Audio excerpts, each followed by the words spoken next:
Principios espirituales que glorifican a Dios.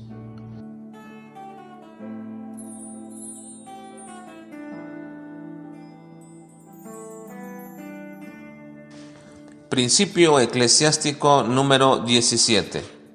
Una iglesia, cuando no obedece a la verdad, se vuelve legalista.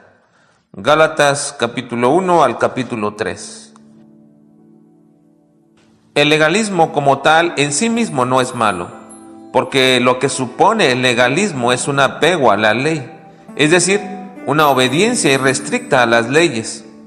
El asunto aquí es que no estamos hablando de las leyes morales y espirituales de Dios que se mencionan en los 10 mandamientos, porque estos mandamientos son vigentes y universales, y el hecho de que los mantengamos imperiosamente como una parte irrenunciable de nuestra nueva vida en Cristo no nos hace legalistas en el sentido en que el legalismo está dentro de lo que es la salvación. Tal legalismo sí es condenado por los escritores del Nuevo Testamento, principalmente Pablo, quien precisamente escribió duramente esta carta a los Gálatas para hablarles acerca de un legalismo condenable. Y es aquí que precisamente el término legalismo toma la connotación de algo incorrecto o inadecuado para el creyente. ¿Por qué? Porque lo que el legalismo hace en este sentido es tratar de ganarse la bendición de la vida eterna mediante la obediencia. Así, de esta manera, estamos hablando que la obra de Cristo no tiene mayor importancia para un legalista, porque éste cree que por sí mismo puede obtener la salvación. Una declaración enfática y aclaratoria del apóstol Pablo a los Gálatas es: no desecho la gracia de Dios, pues si por la ley fuese la justicia, entonces por demás murió Cristo. La carta a los Gálatas fue escrita por el apóstol Pablo para un grupo de iglesias de la región de Galacia. Galacia no era una ciudad, sino una región. Y en esta región el apóstol Pablo había constituido en su primer viaje varias iglesias, en Antioquía, en Iconio, en Listra y en Derbe. Estas iglesias estaban compuestas en parte por los judíos y gentiles convertidos.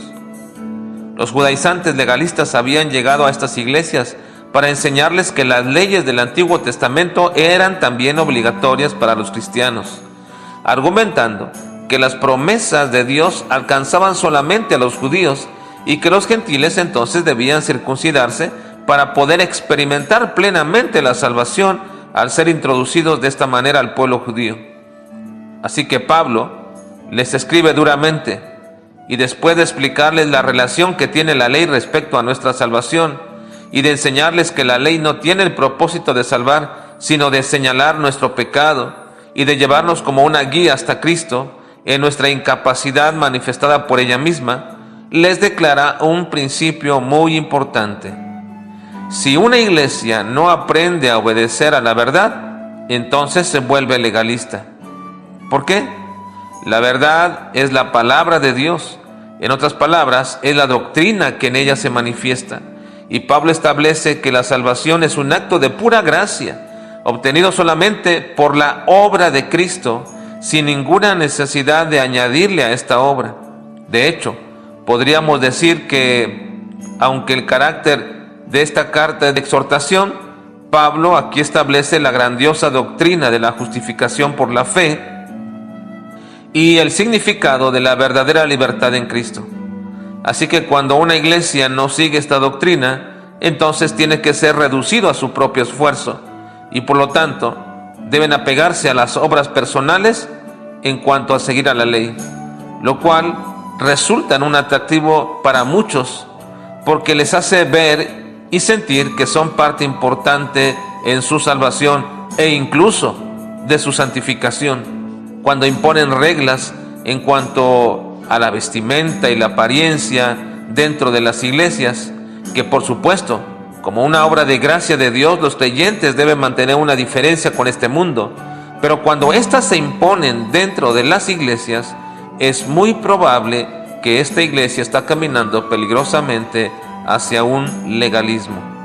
Y este legalismo es condenable e insensato, como Pablo le dice a los Gálatas.